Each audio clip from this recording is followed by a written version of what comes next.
बात कही है कि भाई एक दो बातें हैं जो सलाह के तौर पे है, जैसे दादी जी साहब ने कहा कि जो भी सलाह हो वो बतानी चाहिए। हमारे सीनियर साथियों ने हमें सलाह दी है कि सुरेंद्र जी का दर्द होने की वजह से उन्होंने कहा मैं नहीं बोलूँगा कि अनुज बोल के आ जाएगा। उन्होंने ये कहा है कि हमारे पास महिला संख्या बल काफ़ी है। जैसे वो थोड़ी देर पहले लड़की बोल के गई थी, उसी के परिप्रेक्ष्य में ये बात है कि साथियों गौर करना, जो मेरे सीनियर साथी थे उनकी बात मुझे सही लगी। बाकी जिम्मेदारी प्रदेश कमेटी के कंधे पे है, फैसला इनको लेना है। हम आपके हर फैसले का सम्मान करेंगे। क्यों ना महासंघ के तमाम जिलाध्यक्ष महोदय, क्योंकि आज टेंट के अंदर हम 7-8 हजार आदमी हैं, महासंघ के तमाम जिलाध्यक्ष महोदय अपनी स्थिति के अनुसार, अपनी सोच के अनुसार अपनी मीटिंग में यह फैसला ले कि एक दिन डिसाइड हो और उससे प्रत्येक जिले से 100 महिला कर्मचारी आए और वो इस महापड़ाव में बैठे और हम जो लड़के लोग हैं वो बाहर खड़े रहेंगे। ऐसा एक विचार है। अगर जिलाध्यक्ष ये सोचे और अपनी मंत्रणा कर लें कि 100 महिलाएं आ जाए जिले से, तो 33 जिले हैं, 3000 महिलाएं टेंट में काफी होती है। जो मेरे सीनियर साथी हैं उनके बताने का उद्देश्य इतना था कि भाई अनुज फौजी, इससे एक नवाचार होगा, मीडिया न्यूज बनेगी, एक माहौल बनेगा, एक ग्रुपों में भी जाएगा। अगर आंदोलन लंबा चले, भगवान करे नहीं चले लंबा, हमें पहले ही सफलता मिल जाए। लेकिन उनकी इस प्रकार की सलाह है। दूसरी सलाह साहब, पूरी प्रदेश कमेटी को मैं विनम्रता से आग्रह कर रहा हूँ कि साथ आज जो सीनियर साथी आए हैं, ईमानदारी से बता रहा हूँ, प्रदेश कमेटी में भी बहुत दबाव है, बहुत जिम्मेदारियां होती है। जब हम एक जिले में छोटा सा काम करते हैं तो हमें भी बैठ फूफा की तरह चलना पड़ता है कि कैसे कैसे सेट करना है। आप पे बहुत जिम्मेदारियां हैं, लेकिन फिर भी साथ ये तमाम साथी बहुत आशाएं लेके आए हैं। जैसा कि दादी साहब ने कहा, कुछ भी हो जाए, हम कैसे भी किसी के पैर पकड़ने पड़े, लेकिन हमें यहाँ से कुछ ना कुछ अध्यक्ष महोदय, प्रदेश सरकार के विरुद्ध, साथियों दिमाग से काट दो, शासन के विरुद्ध किसी भी प्रकार का स्टेटमेंट देना बहुत गलत बात है। लिमिटेड में अपना वक्तव्य दे वो तो ठीक है, लेकिन शासन के विरुद्ध बोलना गलत है।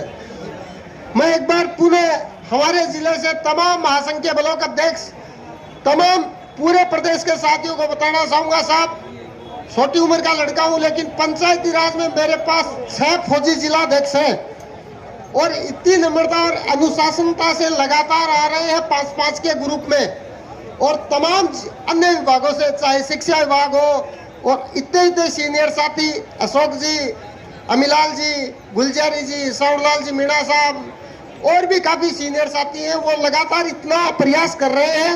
वो सब आप लोगों को ताकत देने के लिए कर रहे हैं।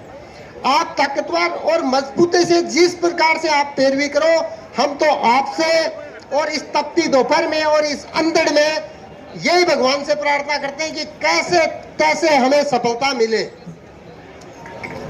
दूसरी बात जो मैं कहना चाह रहा था कि कैसे भी मिले, अब मुझे लग रहा है कि ये तो हो गई जो बातें बताई थी।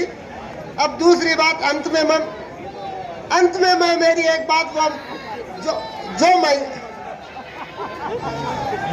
जिस लड़की ने थोड़ी देर पहले मारवाड़ी की बात कही थी, स्थानीय भाषा की बात कही थी, उसके संबंध में मैं भी आपको एक किस्सा सुना देता हूँ। वैसे सुनाता ही रहता हूँ, सरकार से भी निवेदन है और व्यंग्यात्मक निवेदन कोई बुरी बात नहीं होती।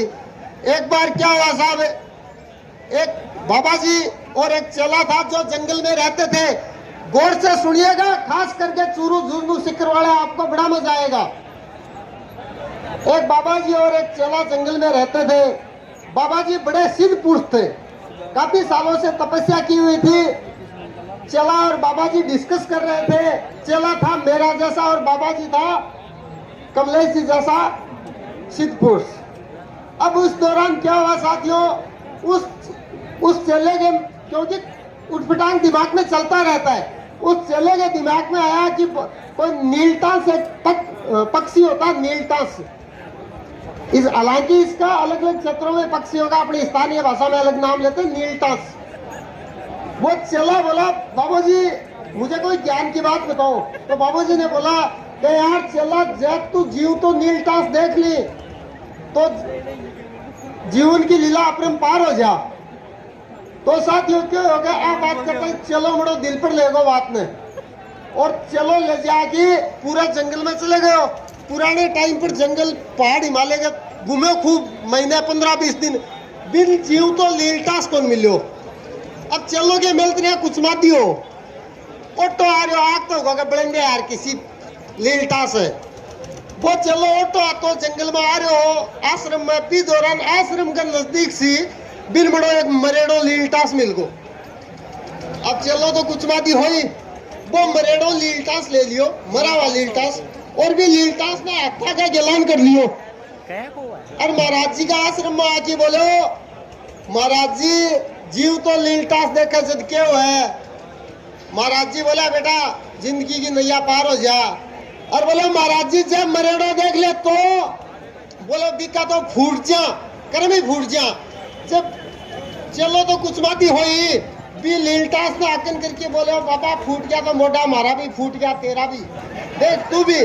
तो देखो अपन तो यह बात है कि मैं के परिप्रेक्ष में कही है, वह परिप्रेक्ष झटकूंच जड़ी से सभी साथियों को धन्यवाद। मेरा भी यही निवेदन रहेगा अंत में मैंने साथियों की बात रखने के लिए, और जो आज 700-800 साथी आए हैं और जिस प्रकार से अनुशासन में और हमारे इतने सरल स्वभाव के जिला अध्यक्ष सुरेंद्र जी उनके नेतृत्व में हम काम कर रहे हैं, उनका आभार। क्योंकि जो साथी इतनी दूर आए सभी तो आ नहीं सकते, तो उनका मत दिल की, क्योंकि मेरा भी ये अंतिम आंदोलन है, मैं सच बता रहा हूँ, क्योंकि इतना टाइम नहीं है, स्थितियाँ खराब है निजी जीवन की, तो इसलिए मैंने सोचा कि जो 700-800 इतने सीनियर साथी पंचायती राज में 4 हुए हैं, चारों आज यहाँ पे हैं, सबसे बड़ी खुशी की बात है। मेरी तो आधी मांग नहीं माने गई, तो ये जो साथियां हैं उनका मैं सम्मान हो जाए, उनका थोड़ा आभार प्रकट हो जाए, इसलिए मुझे मंच पे बोलना पड़ा। और उनकी जो बातें हैं मैंने यहाँ पे रख दी, बाकी अध्यक्ष जी रखते रहेंगे।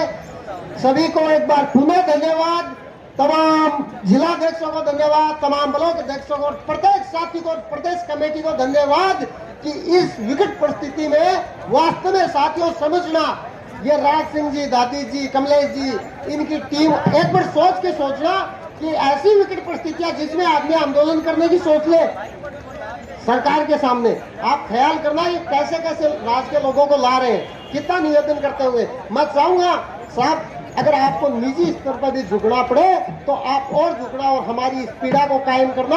आप जो कह रहे हो ना कि ये बैनर जिंदा रहना चाहिए, साहब ये बैनर दूरी ताकत के साथ जिंदा रहेगा।